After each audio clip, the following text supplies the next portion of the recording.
I'm so pissed about my fucking internet. And we're live.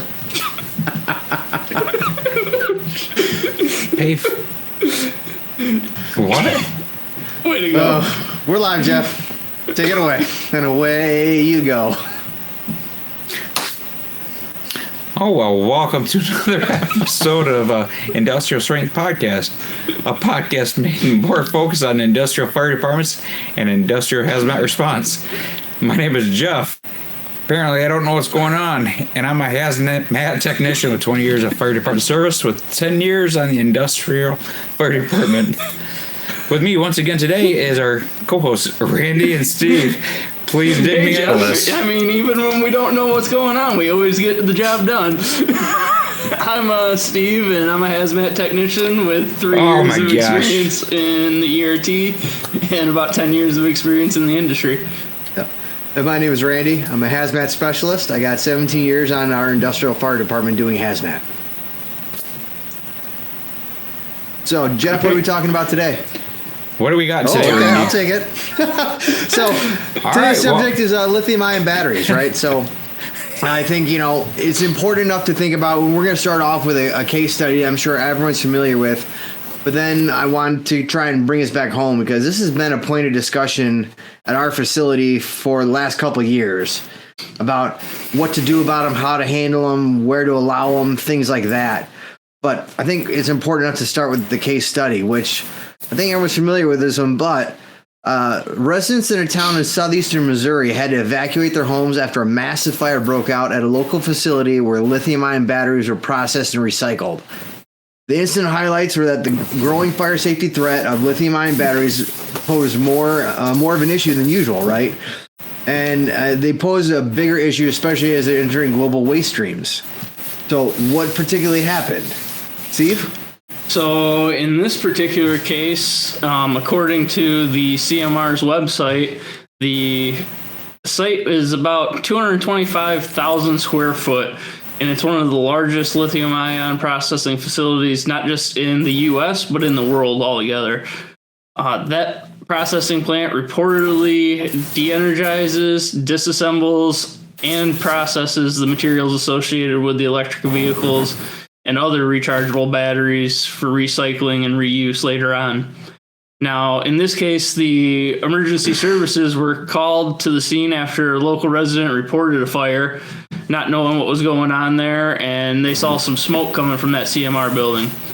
Shortly after arriving on the scene, the Fredericktown Fire Department issued an evacuation order and a shelter in place for the residents north of the nearby town of Junction City over there and the surrounding areas of Fredericktown itself. Now, go ahead. I was going to say, yeah. So I think everyone's seen the photos of this fire, right, online, because it was a massive facility and a massive fire, right? And so this might have been the most recent largest lithium-ion battery fire that hit the news, right? So this should be pretty familiar to everybody, right? Hopefully. But this took a long time to tackle, right? So firefighters continued to try and fight this blaze. October 30th and 31st, they finally were able to corral it. But I mean, if anyone spent time, I think, in the realm of lithium-ion batteries or how to deal with it, especially from a first responder standpoint, you kind of know that it's difficult. You can't just throw water on it and put it out like a standard fire. It's going to be difficult to put out, period. And it's mostly what you're doing is you're slowing it down. You just kind of you got to run its course. Yeah, I mean, we've seen it where they completely submerged the vehicles before, and then after they took them away, set them at the junkyard, a few days later, they caught back on fire. So it's definitely something unique with it. Yeah, absolutely. The lucky thing about this is, once again, they didn't have any fatalities associated with this, right? With this fire in particular. They did have a lot of structural damage, but no fatalities. Yeah, but structural damage, you can deal with that insurance. With people. Yeah. Yeah, I mean, that's a different story. Right, I can replace a building. I can't replace a Jeff or a Steve. It's a big deal. So. But here's one of the other things. No, I can't replace a Jeff or a Steve, man. I've been working with you long enough. I know this. So We're one of done. the other things is, No, Steve's will. you like to say that, but here's the thing. So with that site, here's the thing I found most interesting. The company said that they had the most sophisticated, automated, and remotely supervised fire suppression system available, which, that's great, but it raises a couple questions for me, like with this case. So, like, Just a couple. I mean, there's a lot more than a couple questions there, but yeah, continue, right? So, really, it does raise a lot my of questions. question is, I know from our facility we have multiple different ways of doing fire suppression. So my question is, what do they have installed exactly, right? Because if we're talking about like a fire in a server room, we may have a halon or energon system to kind of fight that fire. If it's something that's maybe a liquid fire that's a solvent, we're talking foams. If it was a traditional kind of fire, we're talking water suppression. But they never really said what they had as far as what type of fire suppression they had and what they were using. Because I think, to me, if the lithium-ion battery fire, different kinds of suppression systems are going to have different effects, and they'll have different efficiencies for that type of fire. Oh, absolutely. So it makes me question kind of what they actually had. And then the other question I had is, like... Yeah, what was the capacity that the fire suppression had to handle that kind of a fire? Even a smaller... Obviously, it started out as a small fire. What made it get so big? It can be as sophisticated as possible. What was that fire suppression designed for? Yeah. Did that fire grow beyond its capability, or was it supposedly rated to handle that and it just really got away from it? It's the most sophisticated system out there for a cardboard fire. Right. And that may very well be, right? So while it's once again one of those things where it sounds good on paper, but I'd love to know the details on that, right? Oh, because once again, I know from where we work, we have multiple different ways of fighting a fire, and they're all kind of tailored towards the hazard, but I don't know if any one particular method can be really tailored towards lithium-ion fires yet. Yep. And you know how that automation works. I think it's still great when it works. It's all still new technology. Yeah. Hey, Steve and Randy, let's say it together. Engineering controls. Engineering control for sure. They work all the time. Used. They're put in to be working all the time. But once again, we've covered how many times now where engineering controls fail. They fail routinely, regularly. Sometimes it's through failure of equipment. Sometimes it's through operational error. Well, and that's the other thing is, if you're not checking this on a routine basis, how do you know that the system is working? So my question is, when was the last time that they had actually verified its functionality? Yeah, like a trip test. That's a great question. But so let's dial back a little bit. And I'm really not sure how old this building was. It can't be that old, right? Lithium-ion, as far as the technology, is really kind of coming in its own last 5 years or less. So we've had lithium-ion batteries, but to the scale it is where they have a facility, it's got to be less than 5 years. Yeah, I would imagine so. Even if it was as old as 10 years, it should still be good. Yeah. So Jeff, let me ask you this, man. So, well, you think so? With this recycling facility, right? They said they de-energized and recycled it, so they had to have done something to cause whatever lithium-ion batteries they had to catch fire. What causes lithium-ion batteries to catch fire for maybe those who aren't so hip on the lithium-ion scene? Well, lithium batteries, the fires do happen for really a variety of reasons, such as, I guess more really physical damage is the most prevalent, force, electrical damage from overheating, exposure to extreme temperatures, which where we live, you can have extreme temperatures, and even manufactured defects. But this external damage does allow for separated layers within the battery to contact with and really electrically short out the layers within the battery, and it produces a great amount of heat. And that heat builds up within that cell until the electrolyte starts to break down and actually vaporize. Yeah. And so, I think the best study that everyone's probably heard and seen about now is those old Samsung phones that happened a few years back when they would all catch on fire on the planes in people's pockets. Right, and that's a depressurization kind of thing. Oh yeah. So I mean, if anyone, I'm sure if anyone is not familiar with it, like if you go back to Hazmat Guys, like they have a great segment that they do called the Battery Destroyers Club. So if you've never seen one of these things propagate and take off and burst into flames, they have a humongously beneficial series of videos you can look at to watch that thing happen. It's amazing. Yeah, you know, that gas pressure that ruptures in that cell casing, you know, it's releasing that gaseous electrolyte, you know, which due to that heat, it bursts into flame, which damages everything around it. And Randy, you're the chemical guy, but, you know, it does produce chemical runaway? I think that's the term. Because like when in which the battery essentially continues. Oh yeah, thermal runaway. Yeah. Because it's almost like a chain reaction, right? It's almost like a terrible game of. Like I think like the game that if anyone knows what like Go is, it's like an Asian game. It's like almost like a flipping game with discs, where one side's white and one side's black, and you flip tiles. But anything surrounding it's almost the 6 degrees kind of thing. So anything touching that one cell that goes off is liable to go off itself, and it just spreads. So it's like one of those wildfire kind of things. Yeah, that thermal runaway is serious, right? Because in addition to all the physical heat that's let off from the burning and explosion, we know that it lets off gases. And, you know, some of those gases are super toxic, like HF. So, you know, those are one of those things we've covered in previous episodes about how HF is awful and terrible for you, right? It doesn't take very much to ruin your day. So, and these cells will liberate a fair bit of it. So, essentially, that's a higher level of hazard. Hardcore. So, it's one of those things where I wouldn't want to be near it without respiratory protection. So it doesn't take very much HF to ruin your day, but also absolutely this not. stuff liberates a ton of heat, and that doesn't take very much of that to ruin your day either. Yep. No, I mean this whole process. I did make a battery on a cell phone explode. What's that? Really? I did make a battery on a cell phone explode by accident. Please elaborate. I thought I'd change out a battery on a cell phone to increase the battery life. I don't know what I did. Obviously, I shorted out something in there, and yeah, that was the white flame, and my kitchen filled with smoke. My wife loved me for it.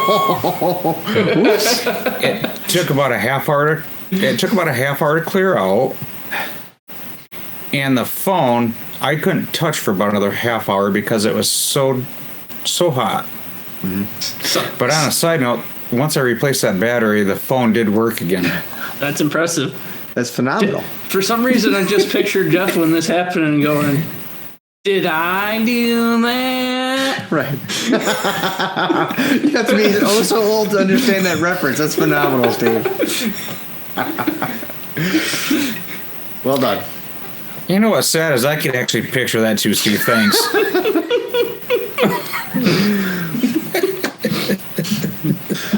No, but back to this whole call at that facility. Yeah. I think we all know that the recycling of lithium-ion batteries is a very complex and inherently risky process. Yeah. And NFPA Senior Technical Services Engineer Brian O'Connor has actually explained that, and a number of factors contributed to that, including the batteries arriving at their facility damaged. These batteries can arrive in less than perfect condition, similar to what Jeff just described. O'Connor also said that the lithium-ion batteries might come to their processing facilities from old discarded cell phones or even total electric vehicles, which you just never know what the overall condition is of those coming in. Yeah. They're likely to have an increased chance of failure, obviously, and that they can actually translate to that thermal runaway that we discussed with fires and explosions to lead on. Right, yeah, because I think like older batteries have the greater chance for having that breakdown on the inside and that shorting happening. So, you know, I can't imagine, that's got to be a high risk category for that kind of facility. And then in addition to that, like I think the recovery process involves them like almost like mulching the material, right? Because they need to get the lithium out of the battery, so they like shred it up. Which once again, it's a lot of physical damage to those cells. So if you have anything that was intact, it's going to short it out right away. Yeah, something about the process alone just screams, we want a fire. Yeah. Yeah. But I mean, once again, you know, it's not like we don't have, as first responders, we don't face the same kind of issues, but maybe not because we're trying to recycle batteries. That's not what we're doing. But then again, you know, that's not saying that we can't have a vehicle come onto our site that's a lithium battery powered vehicle or hybrid that is experiencing a battery issue, right? That's a completely legitimate scenario. No, we don't have any electric vehicles on our site at all. Well, you know, and that's the thing, right? So it wasn't until we started paying attention a couple of years ago, we actually did a survey. And luckily, you know, we've kept them all outside the fence line of our facility. We don't let any on the interior, even though there has been a lot of push from upper leadership to try and, you know, green up our fleet and switch from gas powered to electric vehicles, which then would allow a fleet of electric lithium-ion battery vehicles on site, which from an environmental standpoint, phenomenal. From a firefighting standpoint, terrible. Well, you know, I remember when we did that survey. It just screams, oh, crap. I remember when we did that survey, it was actually surprising to me and alarming how many either fully electric or hybrid vehicles we did have on site. I never would have thought it till we went around physically counting them. Right. And it was one of those things where I think we had gone to a couple classes that year that kind of brought it to our attention. And then once we paid attention, it like you said, very surprising. And, you know, I'm very lucky in the fact that we have not had a vehicle battery, you know, lithium ion call, but we have had at least one call on site about lithium battery. You guys remember that? I seem to recall something to do with a vape pen, if I'm not mistaken. Yeah, man. You want to take it away? Sure. So there was a colleague that allegedly was a vapor, and because products like that aren't allowed on our site in the production areas within the fence line, they were headed out to their vehicle to charge their to verify their device was charging, and they had forgotten it was in their pocket, and somehow it went up on them, burning their leg. If I'm not mistaken on that one. Yeah, you weren't, and that's the weird thing, right? Because it came out first as a hazmat call. It wasn't even a medical call. The dude had serious burns to his leg, right? So it came out as a hazmat call to see if we needed to respond because of that battery that cooked off. But the dude had a serious char burn to his leg. It burned through his pants and stuff. He was just trying to barbecue inside. I'd say at least a second-degree burn. Yeah, hardcore. It was through, second easy. But it was one of those things that it should have come out as medical first and hazmat second. But sometimes dispatching difficulties will come across and bite us. Yeah, but there's a little bit of... Yeah, he was a little... I'm sorry, this person was a little embarrassed. And he was being candid, right? Because he knew that he shouldn't have. It wasn't until further investigation. So he was more worried about his job than he was the consequences to him. So, but I felt bad for the guy. It should have been a medical. It turned out to be a medical. That's the way we worked it. But bad times. So, you know, what does the future look like for even the battery recycling? You know, I think it's got to be difficult. You know, with the batteries increasing every year, you know, the experts predict that the number of fire in those batteries is going to increase as well. But I think it's going to be difficult because... But is there hope? I think there can be hope, right? But I think that comes down to a lot of planning, pre-planning. I think if all you're doing is responding, I think you're going to be in trouble. Oh, absolutely. I think having pre-plans, especially for us at a fixed facility, is going to be crucial because one of the things we talk about is business continuity, right? So getting our place back up and running, the buildings back up and running, turning it over, getting things back to workable. With lithium-ion battery fires, man, it can be a horrendous thing because they burn hot and they burn until they're done burning. But I think pre-planning is an important thing because I think there's ways we can mitigate it, right? So worry about the exposures from a fire, limit it, mitigate it. Well, I mean, I think that's going to be an important future. I just think about it from like our site. We have chemicals running through pipes everywhere outside, above, and trestles, and this is by thousands of the gallons at a time. Right. I mean, yeah. So because we do have overhead trestles that carry liquids, right? And some of those liquids are flammable. So yeah, can you imagine an EV cooking off by the trestle, by a trestle support? Oh, so, absolutely. I mean, once again, those EV fires can reach like 2,000 degrees. But think about some of the new technology that's out there. We do have those blankets, you know. Yeah. I know they're fairly new yet. Right. But they've been proven to help. Yeah, at least mitigate at that particular point. To Randy's point on that, though, we have, if you had a vehicle go up, compared to a normal gasoline vehicle that would maybe get up to 800 degrees Celsius, those EVs get up to 2,700 degrees Celsius. Yeah. But it takes about 2,000 gallons of water just to extinguish the burning gasoline vehicle. Right. So think about what we would have to deal with. I do think the blanket will help, but we got to remember that blanket's only covering, the sides and the top, right? So we can protect the exposure to the trestle and the abutments and anything above it. But man, whatever's underneath it, hopefully you don't have underground utilities, right? Because that's still going to get cooked because you're just radiating all the heat down. That blanket traps it. It prevents it from going up and out, but once again, it's almost like a shaped charge at that point. It's just cooking down. And again, we got to have those blankets readily available and in the quantities that would be needed for those scenarios. So it does come down to that planning. And that's another valid point. And then you also have to worry about the runoff on that. Where's that going? It's going down the sewer, and then from where? Right, we talked so many times. It's really where. And we talked so many times about how that sewer line, we monitor it, and we have to be aware and worried about what we're discharging back to the lakes, rivers, and streams from our site. That we can't really afford to let that stuff hit our drain. We really can't. No. So it becomes a big problem because even out in the rural communities, you can't afford to have that out in the community too. Yeah. So agreed. It's problematic just as well. And even the NFPA the NFPA still is not written the most recent rules on that. It's still a new. Right, I think you had come across, you had found that they had some regulations, like you actually had an NFPA number for what's coming up, right? Yeah, I think there's an NFPA 800, which is battery safety code. Which that should help. And that proposed code is expected to include requirements to help prevent fires and explosions involving batteries from the raw materials and battery production stage through the storage, use, and end life.